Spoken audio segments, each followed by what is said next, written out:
Bueno, vamos a retomar con la presentación. ¿Se escucha bien?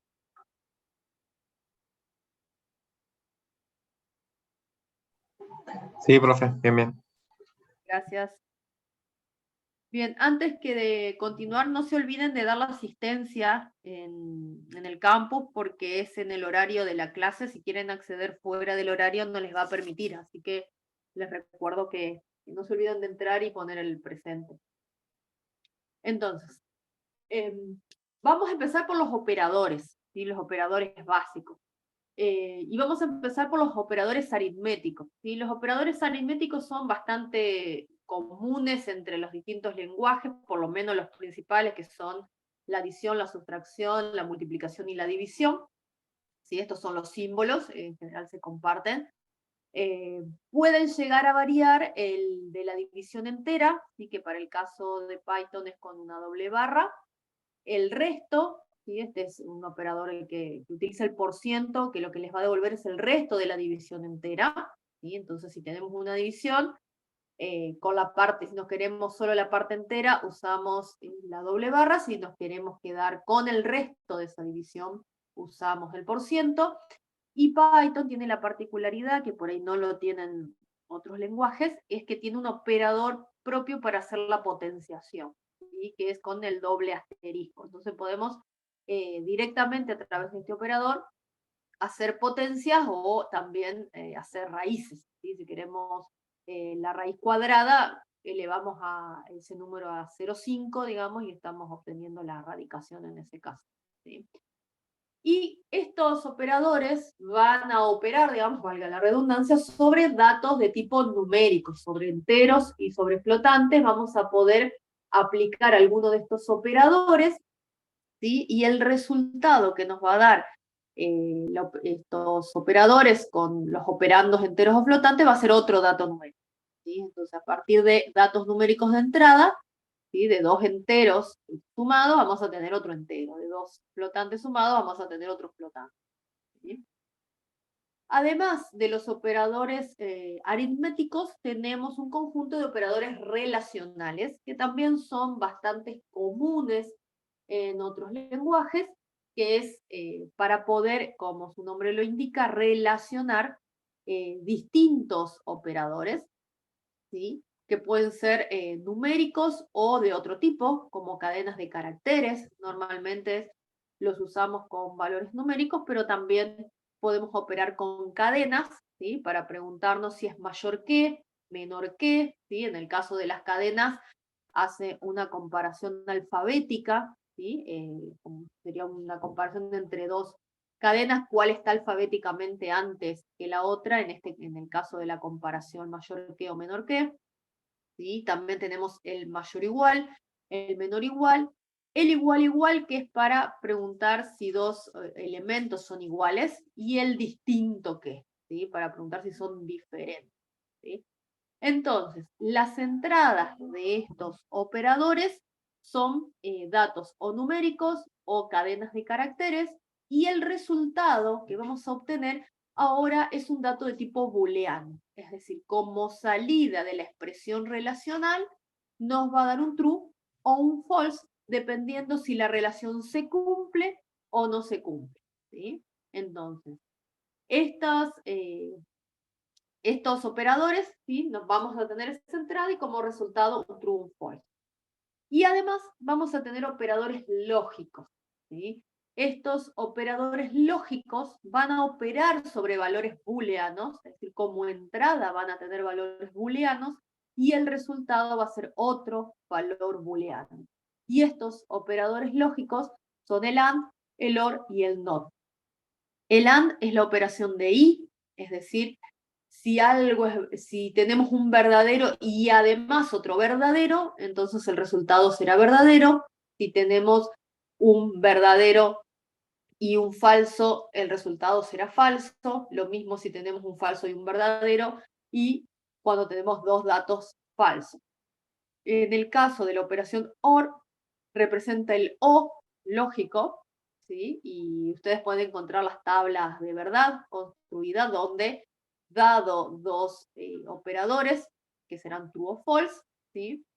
el resultado va a ser siempre verdadero si ambos son verdaderos o si alguno de los dos es verdadero, y va a ser falso cuando los dos sean falsos, ¿sí?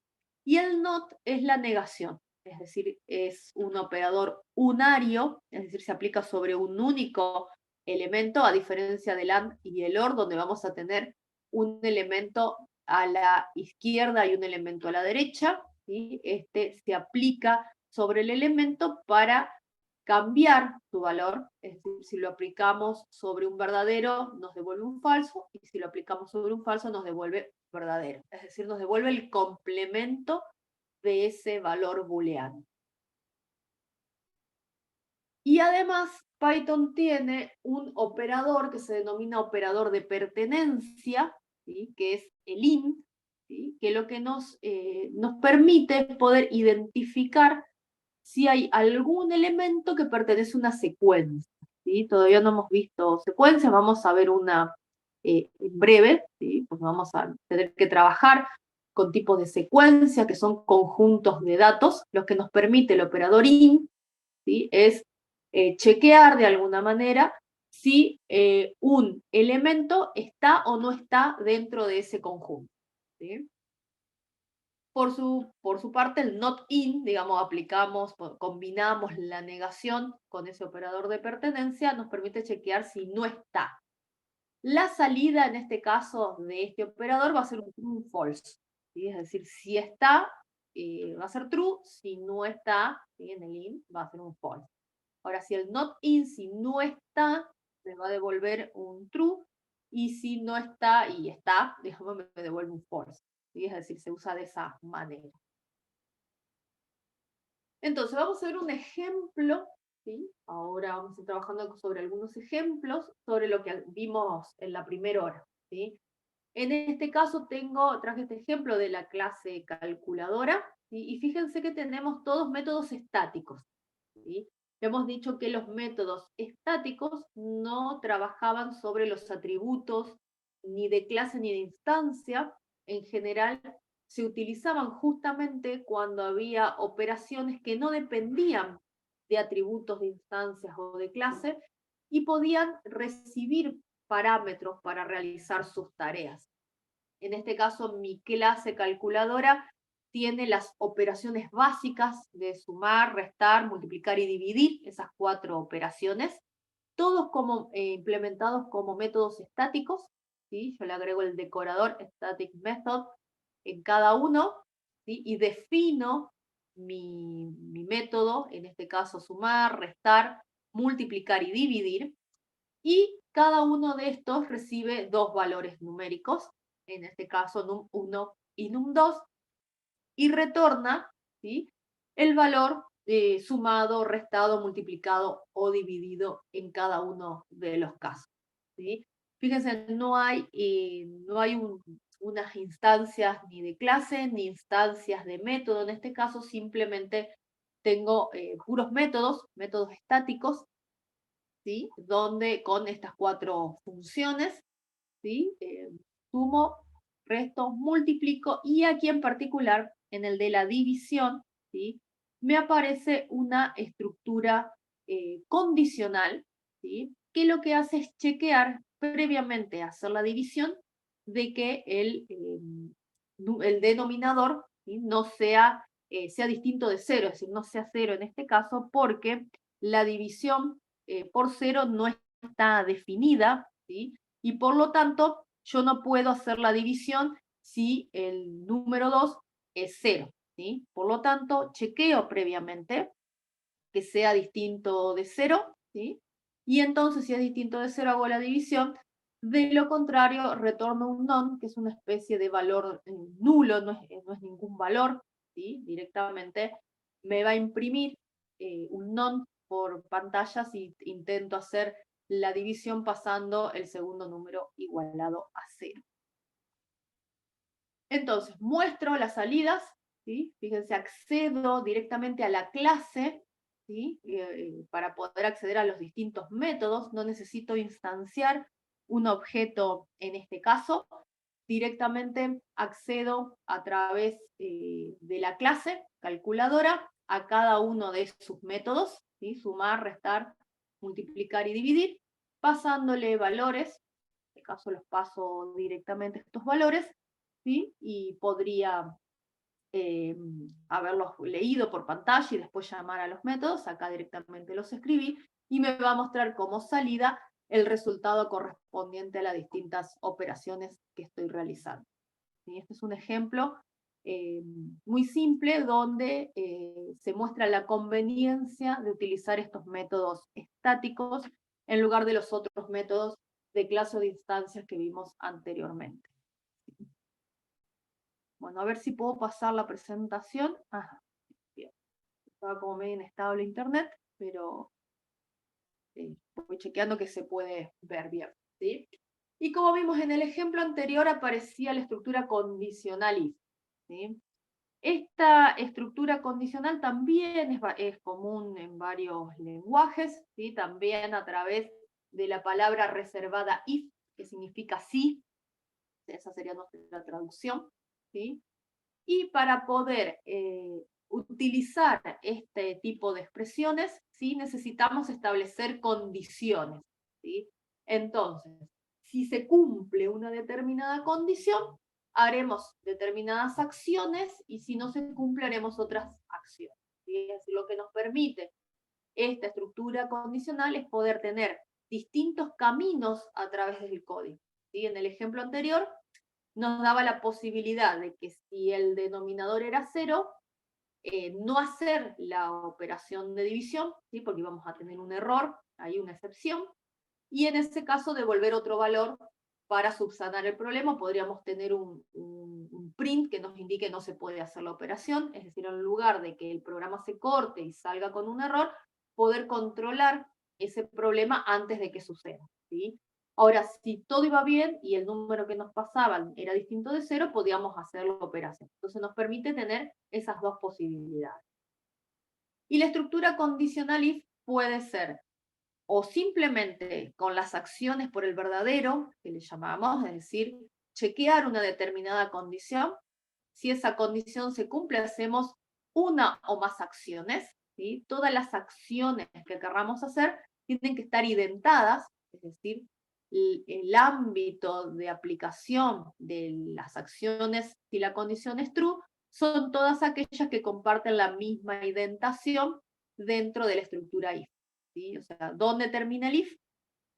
Cuando volvemos a la identación normal en esta misma línea, ¿sí? Entonces ahí se terminan todas las acciones por el if, a diferencia de otros lenguajes donde aparece un operador end, ¿sí? Que nos dice que es el fin de esa estructura. Acá no tenemos ese operador, sino que se terminan las acciones cuando la identación vuelve al origen, ¿sí? Vuelve al lugar donde está el inicio, en este caso esta línea, ¿sí? También tenemos la posibilidad, que es opcional, de agregar el si no, ¿sí? Entonces, si se cumple una determinada condición, entonces hacemos esas condiciones, hacemos las acciones si esa condición es true. Si no, ¿sí? Es decir, si no se cumple esa condición, hacemos las acciones por el false, en este caso. Para plantear condiciones vamos a usar operadores relacionales y operadores lógicos, y también vamos a poder usar el operador de pertenencia, el in o el not in, ¿sí? Que si ustedes recuerdan, como vimos recién, cada uno de estos operadores, ¿sí? Los relacionales, los lógicos y los de pertenencia, como resultado nos daban un booleano, es decir, que esta condición que vamos a plantear acá a través de esos operadores, si es mayor que, si es menor que, si es igual, si es distinto. En el caso anterior preguntábamos si era distinto de 0, ¿sí? Hacíamos una expresión relacional, nos va a devolver como resultado un true o false, ¿sí? Por lo tanto, en este caso vamos a tener dos posibilidades, o que sea verdadero y hacemos estas acciones, o que sea falso y hacemos estas acciones. En este caso, con este if, si es verdadero hacemos estas acciones, si es falso seguimos de largo, ¿sí? No entramos a hacer las acciones y seguimos con la ejecución del código. En el caso de Python tenemos la posibilidad de proponer varias condiciones, ¿sí? Si quisiéramos chequear si es distinto de 0 o si tenemos, no sé, o si es un número muy chico, si es un número muy grande, así que querríamos chequear varias condiciones dentro de la misma estructura, ¿sí? Tenemos la posibilidad de agregar un bloque elif, ¿sí? Elif es la contracción entre else if. Entonces, se leería como, si se cumple la condición 1, hacemos las acciones si la condición 1 es true. Si no, si se cumple la condición 2, hacemos las acciones si condición 2 es true. Si no, si se cumple una condición 3, las acciones si condición 3 es true, y así podríamos tener varios elif, que si no se cumple ni la 1, ni la 2, ni la 3, ninguna de las condiciones que pongamos, podemos opcionalmente agregar un else, ¿sí? Donde se ejecuten esas acciones cuando ninguna de las anteriores sea verdadera, ¿sí? Como una salida por defecto, de alguna manera, si ninguna de las anteriores fue true. Y entonces dentro de una misma estructura, ¿sí? Tenemos distintas condiciones a proponer, ¿sí? Siempre después de las condiciones, Disculpe, los dos profe, puntos. ¿esto es como el case en C++? No, porque el case de C++, si vos te acordás, dentro de los casos, vos tenés que proponer valores, ¿sí? En cambio, acá vos tenés condiciones. Vos en el switch case, vos tenés un valor que tenés que comprobar. O sea, vos tenés un dato, una variable, y si esa variable toma de los determinados valores de los casos, entonces entras a realizar el caso, ¿sí? Pero el case no te permite, por ejemplo, no, o sea, el case no tiene condiciones. El case vos nunca chequeas una condición, vos tenés una variable de control en el case, Lo recordaba en, mal, entonces gracias por en el switch. la especificación. Ah, bien. Digamos que lo que busca el case es imitar esto, digamos. Si vamos al caso, yo te estoy entrando más en la parte técnica de la explicación. Si vamos al caso, esto lo que busca es justamente tratar de imitar de alguna manera el switch case de C. Técnicamente no es una estructura condicional porque no hay condiciones en un switch case. Hay una variable de control que toma determinados valores que son los casos que vos tenés, digamos, para ejecutar. Pero desde el punto de vista de la lógica, lo que busca es de alguna forma imitar esto, que vos tengas diferentes condiciones, ¿sí? Pero por ahí no quiero hacer la analogía directa, porque si vos después te fijas bien en el switch case, no hay ninguna condición, no tenés expresiones ni relacionales ni lógica, tenés una variable de control y tenés los distintos valores, los distintos casos que puede tomar esa variable de control. No hay condiciones. Acá siempre vas a plantear una condición, o sea, una expresión relacional con los operadores mayor, menor, distinto, igual, mayor que, menor que. Vas a poder plantear a través de los operadores lógicos, el AND, el OR, o vas a plantearlo a través del operador de pertenencia, el IN, not IN.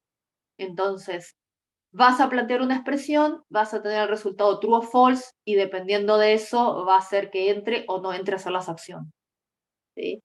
Pero más o menos se podría hacer una especie de analogía en cuanto a lo que busca o intenta resolver el switch case, que es poder tener distintas posibilidades de acción de acuerdo, en este caso una condición, en el caso del switch, dependiendo de los valores que va tomando. Pero ahí no hay condiciones, no hay expresiones de tipo relacional. Esa sería como la diferencia. No sé si respondí a tu pregunta. Sí, sí, a medida que lo fue explicando me fui acordando, digamos, de cómo se usa el case y noto la diferencia. Bien, genial.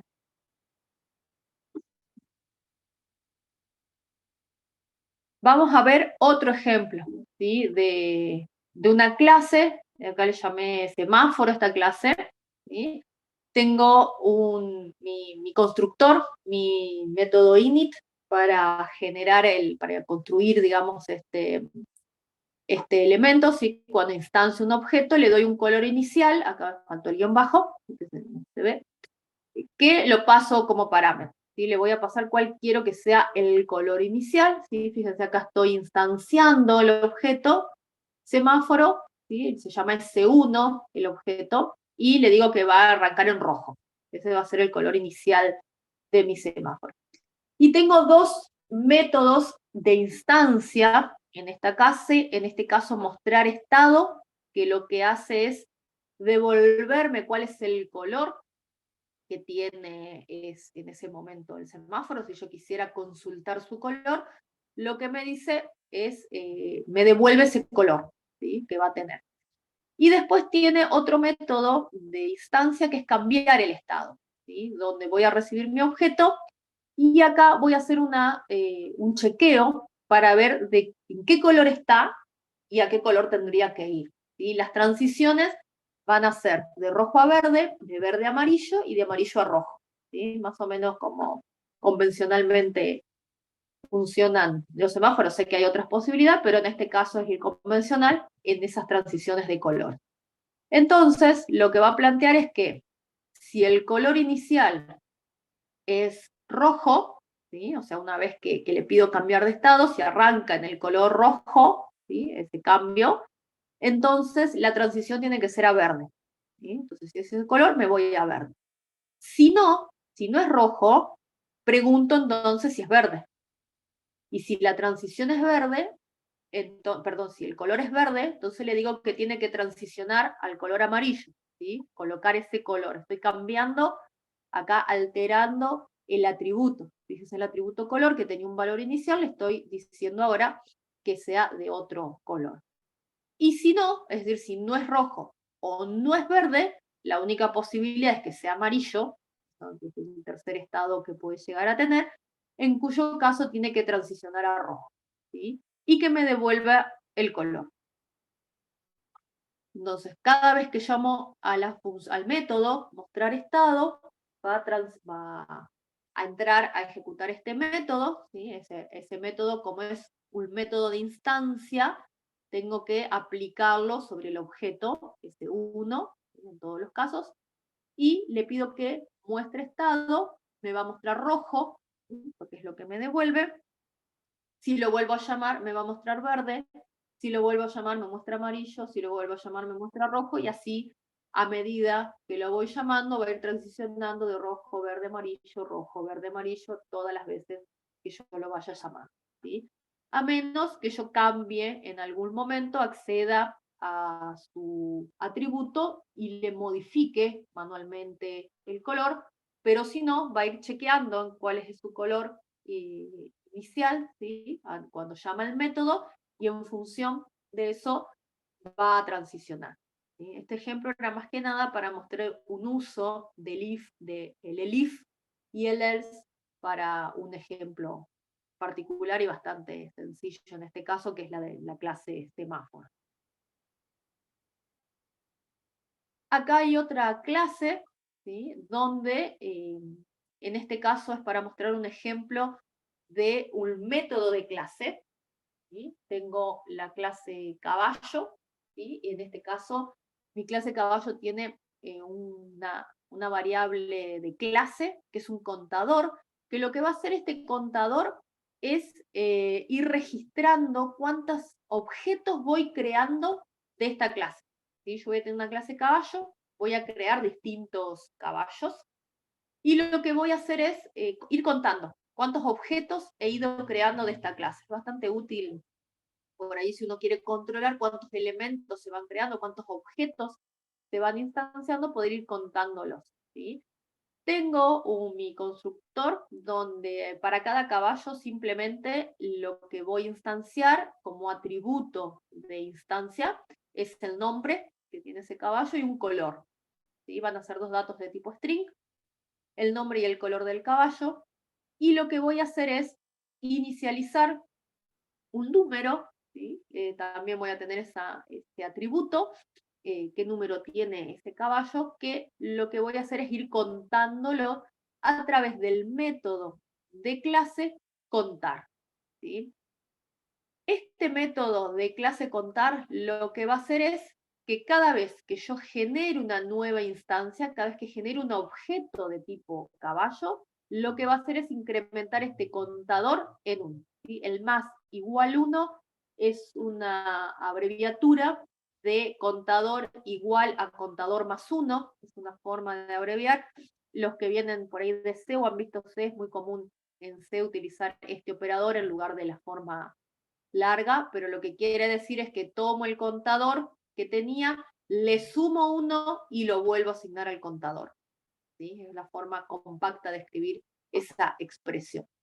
Y retorno ese contador. Fíjense que lo que recibe, por ser un método de clase, es CLS, ¿sí? Entonces aplico sobre la variable de clase contador y lo que va a hacer es ir modificando ese contador. En este caso, este método tiene que ser de clase porque no depende de los objetos particulares, es decir, depende no de un objeto particular, sino que a medida que yo genero los objetos, mi clase lleva el control de cuántos de esos objetos voy creando. ¿Sí? Entonces no depende ni del primer objeto, ni del segundo, ni del tercero, no de los objetos particulares, sino del conjunto que voy creando. En este caso de la clase que va llevando el control de cuántas instancias tengo de esa clase. ¿Sí? Por eso lo tengo que hacer como método de clase y no me serviría hacerlo como un método de instancia. Porque si fuera un método de instancia, la instancia no es capaz de saber de otras instancias, es decir, no va a poder acceder a los datos de las otras instancias, sino que accede a sus propios datos y ahí perdería ese conteo. Entonces, vamos a verlo en acción. ¿Sí? Acá yo instancié 3 objetos de la clase caballo, un pony 1, pony 2, pony 3, le di nombres, ¿sí? A estos ponis y le puse colores, ¿sí? Rarity es blanco, Applejack naranja, Pinkie Pie es rosa, ¿sí? Y finalmente puedo acceder a mi variable de clase contador. Fíjense, accedo a través de mi clase, podría acceder desde cualquiera de mis objetos, ¿sí? Porque recuerden que las variables de clase, los atributos de clase pueden ser accedidos tanto desde la clase, como en este caso, como desde los objetos. ¿Sí? Accedo a ese contador y digo, se crearon contador caballos. En este caso, mi salida es, se crearon 3 caballos. ¿Sí? Estos 3 elementos que yo generé aquí. Ahora bien, yo generé 3. Si quisiera generar más, no es conveniente que yo escriba o el 1, el 2, el 3, el 4, el 5, el 6, así todas las líneas de código. ¿Sí? Como en todos los lenguajes, Python tiene estructuras que me permiten repetir acciones, ¿sí? Una determinada cantidad de veces que yo quiero, ¿sí? Como en este caso hice 3, pero si tuviera que hacer esto 20 veces, no escribiría 20 líneas de código, sino que propondría una estructura que repita las acciones 20 veces, ¿sí? En lugar de escribir 20 líneas. Python tiene 2 estructuras, tiene la estructura while y tiene la estructura for. Acá les trajo el repaso de la estructura tipo for, que es por ahí la más utilizada, es muy versátil y tiene muchas utilidades. ¿Sí? Si ustedes después quieren, pueden revisar en estructuras iterativas el uso del while, ¿sí? el que le interesa. El while también es otra estructura que está en la mayoría de los lenguajes, y lo mismo el for. ¿Sí? Y lo que nos hace el for, ¿sí? La estructura for, su comportamiento es repetir acciones, ¿sí? O sea, yo voy a poner aquí con el identado correspondiente todas las sentencias que yo quiera repetir, pueden ser una o pueden ser varias. ¿Sí? El identado me indica el conjunto de acciones a repetir. Cuando salgo del identado, se terminan las acciones a repetir. Y lo que va a hacer el for es iterar una determinada cantidad de veces que dependerá de la cantidad de elementos que tiene el iterable. ¿Sí? Es decir, el for en Python necesita de una secuencia, es decir, de un conjunto de datos para poder iterar. De ese conjunto, lo que el for hace es ir tomando cada uno de los elementos de ese conjunto. ¿sí? Si yo tengo un conjunto de números, que ahora lo vamos ahí después del código para generarlo, yo voy tomando cada uno de los números de ese conjunto de números para repetir mi sentencia. Por ejemplo, ¿cómo genero un conjunto de números? Lo puedo hacer a través de la función incorporada range. Python tiene una serie de funciones que ya están incorporadas dentro del lenguaje. Una de ellas es range, ¿sí? Las vamos a ir viendo a medida que avancemos. Y este range lo que me hace es generar valores, una secuencia de valores numéricos consecutivos que inician en 0 y llegan hasta el valor que yo propongo, menos 1. Si yo acá propuse 4, ¿sí? Me va a generar de 0 a 3. ¿Sí? Entonces 0, 1, 2, 3. Range genera el iterable, la secuencia, ¿sí? El conjunto de datos numéricos 0, 1, 2, 3. ¿Sí? Y lo que hace X es ir tomando cada uno de esos valores de ese conjunto, cada uno a la vez. Es decir, en cada pasada, en cada repetición, toma un valor de ese conjunto en el orden que se generaron, en este caso en orden ascendente. Entonces, X va a tomar el valor de 0, después va a tomar el valor de 1, a la siguiente pasada el valor de 2, en la siguiente pasada el valor de 3. ¿Sí? Y lo que hace este código muy simple es mostrar ese valor de X. Por lo tanto, en mi salida yo voy a tener el valor 0, 1, 2 y 3. ¿Qué pasa si yo ejecuto este for sobre una string? ¿Sí? Acá tengo una string que es el AIOU, ¿sí? Es decir, tengo una secuencia de vocales, en este caso de caracteres, ¿sí? O sea, un conjunto de caracteres que en particular son las vocales. ¿Sí? Podría ser cualquier conjunto de caracteres. En este caso tengo las 5 vocales. Lo que hace X es tomar cada uno de los elementos de ese conjunto en el orden en el que aparece. Primero la A, después la E, después la I, la O y la U, y simplemente lo que hago es mostrarlos en este caso. O sea, mi salida va a ser A, E, I, O, U. Esa es la forma en que funciona el for en Python. ¿Sí? Siempre necesitamos un iterable, ¿sí? Una estructura repetitiva, una secuencia de datos, un conjunto de datos, para que nuestra estructura iterativa, nuestra estructura repetitiva pueda funcionar, y lo que hace es ir tomando cada uno de los valores del conjunto, ¿sí? En cada una de las pasadas. Entonces, en el ejemplo, volviendo al ejemplo del caballo, en lugar de instanciar uno por uno, podemos usar estructuras iterativas. Entonces, si yo quiero instanciar 5 caballos, ¿sí? 5 objetos, le puedo pedir que ingresen un nombre, nombre del pony, le pido que ingrese un color, y de acuerdo a lo que me ingresa el usuario, el nombre y el color, yo genero esta instancia, este pony, ¿sí? Y fíjense acá, la indentación, o sea, las estructuras, las líneas de código que se van a repetir son estas 3, porque después vuelvo al inicio con la indentación, o sea que acá ya no, estoy fuera del ciclo for, ¿sí? Entonces tengo estas 3, que se repiten en este caso 5 veces, o sea, iba a tomar el valor 0, 1, 2, 3 y 4, los valores que va a ir tomando i. No estoy usando i aquí dentro de la estructura, simplemente creo un pony, ¿sí? De esa clase caballo, ¿sí?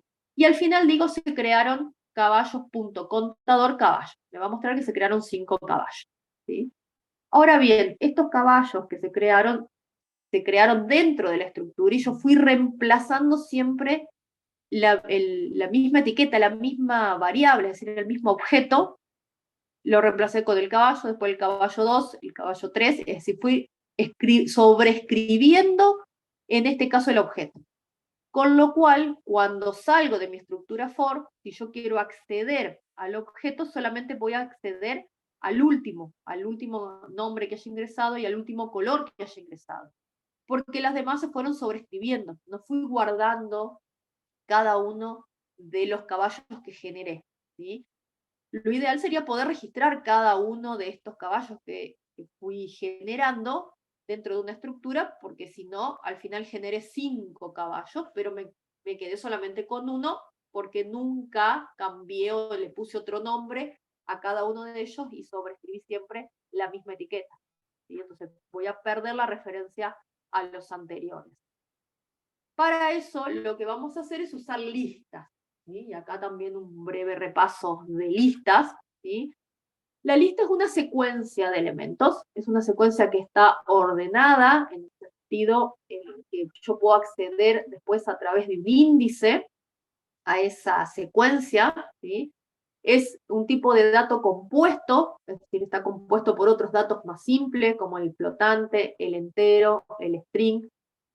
Normalmente en otros lenguajes lo pueden encontrar como arrays, ¿sí? O como vectores, ¿sí? Arreglos unidimensionales. También en otros lenguajes aparecen con el nombre de listas, también igual que en Python, ¿sí? Y normalmente le vamos a usar para almacenar colecciones de elementos, ¿sí? Que van a tener un grado de similitud o relación entre sí. Ese grado de similitud o relación se la da el programador. O sea, yo tengo mi lista y voy a meter mis 5 caballos que generé, mis ponis, en esa lista. Voy a tener una lista de 5 ponis, ¿sí? Ahora, yo podría meter en esa lista lo que yo quiera, la relación entre los datos, es decir, que en este caso la relación es que todos son objetos de una misma clase, la doy yo como programador, pero yo después puedo meter lo que yo quiera en esa lista. Es uno de los tipos de datos más utilizados en Python, muy flexible. Seguramente retomemos después un repaso un poco más profundo de listas, porque se utilizan muchísimo.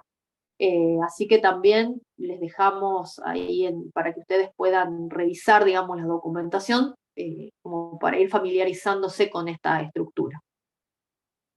La vamos a declarar usando corchetes, ¿sí? Y los elementos, cada uno de los elementos que la componen, la vamos a separar por comas a esos elementos, ¿sí? Y de acá aparece un concepto que tiene que ver con la mutabilidad de los datos, ¿sí? Que en Python se hace esta distinción en cuanto a que las listas son mutables. Es decir, una vez que yo generé una lista, yo puedo cambiar su contenido, puedo hacer que la lista, le puedo añadir elementos a la lista, le puedo borrar elementos de esa lista, puedo reemplazar datos de esa lista. A eso se refiere con que es una secuencia mutable. Yo puedo hacer cambios sobre esa lista. ¿Sí? Hay elementos que son inmutables que una vez creados yo no los puedo modificar. No es este el caso, y acá sí yo puedo modificar esa lista como yo quiera. ¿Sí? Y no es necesario que todos los elementos sean del mismo tipo. ¿Sí? Acá voy a tener una lista de 5 objetos de tipo caballo, pero no es necesario que siempre sean del mismo tipo, ¿sí? Como en otros lenguajes, a veces sí se pide que sean del mismo tipo, acá no, pero habitualmente va a ser así. O sea, normalmente cuando creamos listados, en general van a ser del mismo tipo de datos, pero no necesariamente. ¿Sí? Entonces acá ejemplos, ¿sí? Unos ejemplos de lista, una lista numérica, ¿sí? Con los valores consecutivos, 1, 2, 3, 4, 5, 6, es decir, entre corchetes y separados por comas, puse cada uno de sus elementos. Si lo muestro, si hago un print de la lista, a la salida me van a aparecer los corchetes para indicar que eso es una lista, ¿sí? Y me va a mostrar cada uno de los elementos, ¿sí? Si lo puedo acceder, ¿sí? Individualmente a través de un índice, ¿sí? El índice va a arrancar siempre en 0 y va a hacer referencia al primer elemento, el segundo va a tener el índice 1, el tercero el índice 2, el cuarto el índice 3, índice 4 e índice 5, en este caso, con lo cual puedo mostrar únicamente un elemento y acá me va a mostrar un 1. Acá salieron los corchetes, en realidad me va a mostrar solamente el 1 sin corchete. El corchete indica que es una lista, este es un elemento de la lista. Después lo voy a corregir, el corchete no va en este caso. ¿Sí? Y puedo mostrar el tipo, ¿sí? El tipo es list, ¿sí? Yo puedo ver los tipos de datos a través de la función incorporada type, lo aplico sobre un objeto y me dice de qué tipo es. Me dice clase lista. O sea, todo en Python son objetos, ¿sí? Entonces este es un objeto particular de la clase lista de Python y eso es lo que me va a indicar el tipo type. ¿Sí? Yo lo puedo aplicar sobre mis objetos que yo creé con mis clases, me va a decir que es una clase que yo creé, o si son clases ya incorporadas como int, float, str, ¿sí? Me va a decir acá el tipo de datos. Puedo tener un listado de flotantes, ¿sí? Acá son 3 flotantes. Puedo tener una lista de strings, ¿sí? Acá tengo colores, 4 colores, ¿sí? Cuando muestro la lista me muestra los 4 colores. Fíjense, es indistinto, comilla doble, comilla simple, ¿sí? Es lo mismo, es del mismo string. O puedo combinar datos, ¿sí? Puedo tener un flotante con un string, con un valor numérico entero, ¿sí? Muestro la lista, me va a mostrar los 3 valores. Acá en general Python lo muestra con comillas simples, pero me muestra los datos de la lista. ¿Cómo lo vamos a aplicar a nuestro ejemplo? ¿Sí? Entonces, para no perder los datos, los objetos que yo fui generando, lo que voy a hacer es generar, en principio, una lista de ponis, ¿sí? Le voy a llamar ponis, se podría haber llamado lista, un nombre genérico, y lo creo vacío. En un principio no tiene ningún elemento, ¿sí? Para indicar que yo genero esta lista vacía, abro corchete, cierro corchete, sin proponer ningún valor, ¿sí? Empiezo mi iteración, en este caso con mi ciclo for, que va a recorrer 5 veces estas 3 acciones. Fíjense, el identado me indica cuáles son las acciones que yo tengo en el for. Leo un nombre, leo un color, ¿sí? Y como yo le dije, se trata de una clase, ¿sí? De la clase lista, y como tal también tiene métodos, ¿sí? Entonces yo voy a aplicar un método que ya trae incorporado la clase list, ¿sí? Esta clase acá, la clase list, tiene un método incorporado que se llama append. Ese método lo que me va a permitir es añadir elementos en mi lista previamente vacía. Entonces yo la creo vacía y a medida que voy pasando por el for, en la primera pasada me agrega un objeto tipo caballo con este nombre y este color. En la segunda pasada me agrega otro objeto caballo con este nombre y este color. En la siguiente pasada, un objeto caballo, este nombre y este color, ¿sí? Salgo, nuevamente se crearon y muestro el contador que me fue registrando la cantidad de caballos creados, 5 caballos, ¿sí? Si yo después quiero ver el contenido de mi lista, ¿sí? Que previamente estaba vacía y ahora debería tener 5 elementos, lo que puedo... ¡Ay! Se me pasó. Ah, me quedó borrada el... Bueno, quedó... Después le agrego para mostrar. Yo puedo recorrer, ¿sí? Se nos ha borrado, tocamos mucho la presentación hoy, entre varios, y se borró el ejemplo para mostrar. Pero fíjense, se los comento y después se los agrego para que ustedes puedan copiar este código en un IDE y correrlo después ustedes y hacer la prueba, ¿sí? Si no quieren escribir tanto, pongan 3 acá, para no escribir 5 nombres y 5 colores. Yo recorro nuevamente, ¿sí? Acá, ¿cuánto tengo que recorrer? Caballo contador, es decir, son 5. Yo quiero mostrar los 5 caballos, entonces, por en el range de y reemplazo, puedo poner 5 o reemplazar ese 5 por caballo contador que vale 5. ¿Sí? Y acá directamente ir mostrando, ¿sí? Accediendo con un índice a ponis, entonces ponis en 0 punto nombre, ¿sí? Y muestro el nombre del caballo, punto color, muestro el color. Es decir, de esta forma, en lugar de poner 0, poner 1, poner 2, acá pongo el valor de i, ¿sí? Para ir mostrando cada uno de esos elementos, ¿sí? Yo después se los voy a escribir ese código, así lo pueden probar ustedes. Y vamos a hacer un repaso de strings también, ¿sí? Los strings representan información textual, ¿sí? Son cadenas de caracteres, si bien ya las fuimos viendo a lo largo del programa.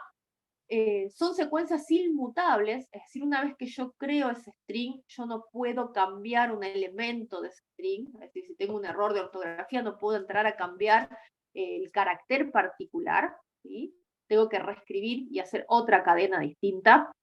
A diferencia de las listas que eran mutables, los strings son inmutables. Y la codificación que usa Python es Unicode UTF-8. ¿Sí? Esa es la codificación con la cual maneja acentos y maneja caracteres especiales. Todos los lenguajes, hay otros lenguajes que tienen otros tipos de codificaciones, en este caso Python se maneja con esta, con UTF-8.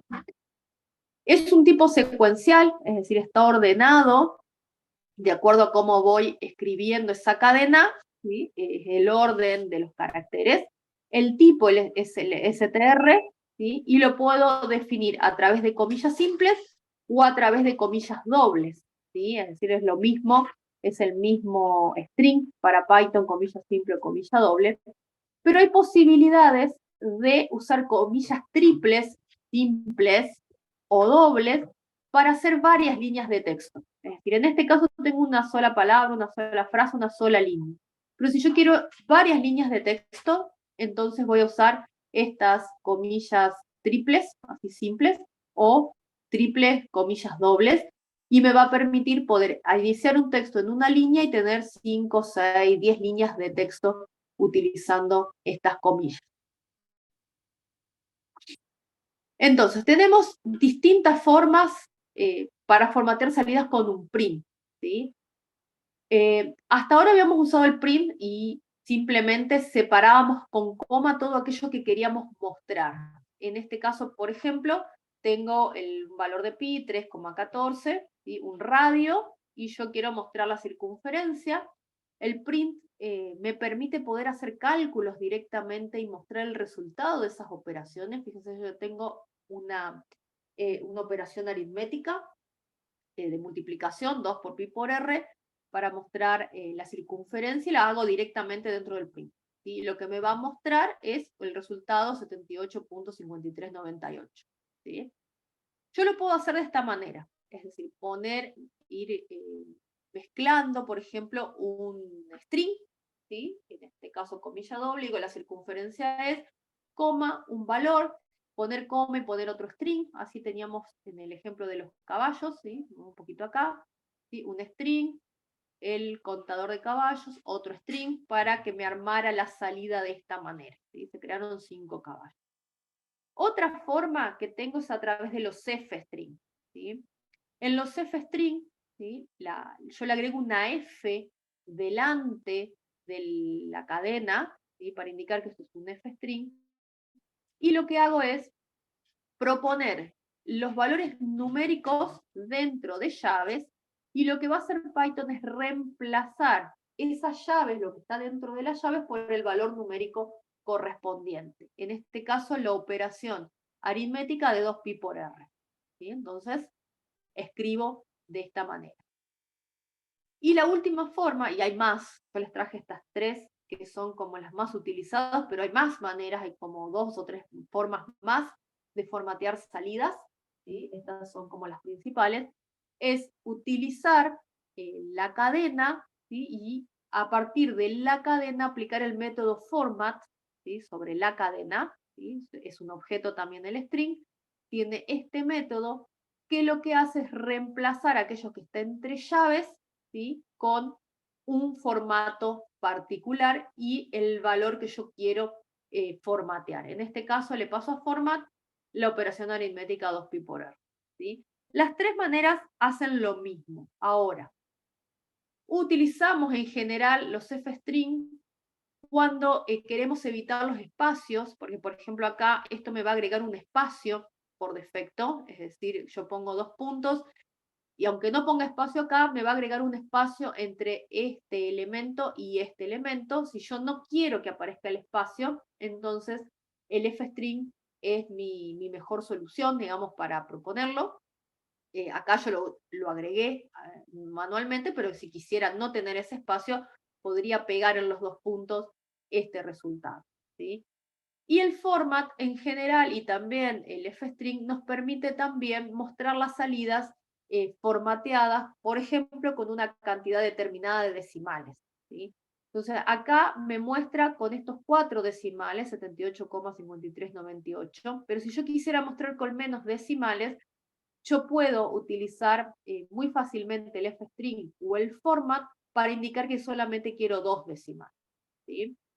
Por ejemplo, en el caso del print que habitualmente usamos, yo utilizaría la función incorporada round, ¿sí? Incorporo esta función, le pido que redondee y que redondee con 2 decimales, ¿sí? Entonces, acá le digo cuántos decimales quiero.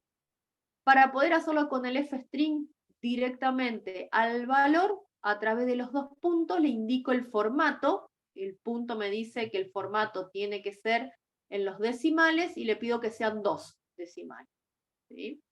Y en el caso del método format, entre las llaves coloco el formato y como parámetro de format, qué es lo que quiero formatear con este formato, ¿sí? En cualquiera de los 3 me va a aparecer 78,54, ¿sí? Se los dejo también por si revisan material, ¿sí? Si hacen búsquedas, pueden llegarse a encontrar con alguna de estas 3 formas de mostrar el print. Sepan que con cualquiera de las 3, digamos, se puede utilizar y cuáles serían las formas de formatear en uno y otro caso. También tenemos la posibilidad, hasta ahora no lo hemos hecho y es conveniente hacerlo, de colocar docstring, ¿sí? Dentro de nuestras clases y de nuestros métodos. Los docstring son cadenas de caracteres, ¿sí? Pero son cadenas de caracteres especiales que se usan como documentación, ¿sí? Y lo vamos a escribir entre comillas triples, ¿sí? Esas comillas que nos permitían tener varias líneas de código, ¿sí? Vamos a usarlas para escribir estos docstring, que van a ser strings, ¿sí? Literales, es decir, los vamos a escribir, esos strings no van a ser string, van a ser strings, ¿sí? Y nos van a permitir documentar nuestro código, ¿sí? Las vamos a utilizar en las definiciones de clases, en las definiciones de módulos, en las funciones, en los métodos, al comienzo del objeto que se desea documentar, ¿sí? Es una buena costumbre poder utilizar estos docstring para documentar, sobre todo si trabajamos en proyectos colaborativos con otros. Por ejemplo, para mi clase caballo, un docstring, acá es un docstring muy simple, yo podría agregarle más detalle, digo, es una clase para definir caballo. Acá podría decir cuáles son los atributos que tiene, cuáles son los métodos, qué espero yo con esta clase, si podría tener toda esa documentación, ¿sí? De la clase al inicio, si ni bien pongo class caballo, 2 puntos, aquí se escribe el doctrine y después a continuación las distintas variables de clase y los distintos métodos que voy a utilizar. Las ventajas es que los entornos de desarrollo en general tienen intérpretes que utilizan la documentación, los docstring, para mostrarnos ayudas, ¿sí? O la función help nos muestra ayudas acerca de esas funciones o acerca de esas clases que nosotros generamos, ¿sí? Nos muestra esa documentación. Hay herramientas que recolectan esos doctrines y nos permiten generar documentos en HTML que después nos sirven como documentación o manual de nuestro código. Es decir, recolectando todos esos doctrines, terminamos teniendo una especie de manual de usuario de nuestro código, ¿sí? Y es un mecanismo de documentación que está estandarizado en el mundo de Python, ¿sí? También hay código Python, por ejemplo, hay unos métodos que nos permiten usar la doctrine para poder leerla, para podemos mostrar, si quisiéramos ese doctrine, podemos acceder para mostrarlo. Se pueden poner pruebas, ¿sí? Que después nos pueden servir como ejemplos de uso. Y ahí vamos a tener en un mismo archivo nuestro código y la documentación. Y entonces no lo hemos hecho hasta ahora por más que nada una cuestión de espacio y visual, pero es conveniente que cada vez que escriban sus clases o sus métodos agreguen esa documentación, ¿sí? Sobre todo para después chequear. Bien, antes de entrar en este tema de los métodos mágicos o los Donder method, vamos a hacer una pausa, ¿sí? Yo les propongo una pausa un poquito más corta, de 8 minutos hasta las 10:10, 20:10, para poder llegar con tiempo a dictar todo lo que nos queda por ver. ¿Sí? De última, si terminamos antes, que no creo, ya, los libero antes, pero vamos a hacer una pausita más corta. 20:10 retomamos, si les parece.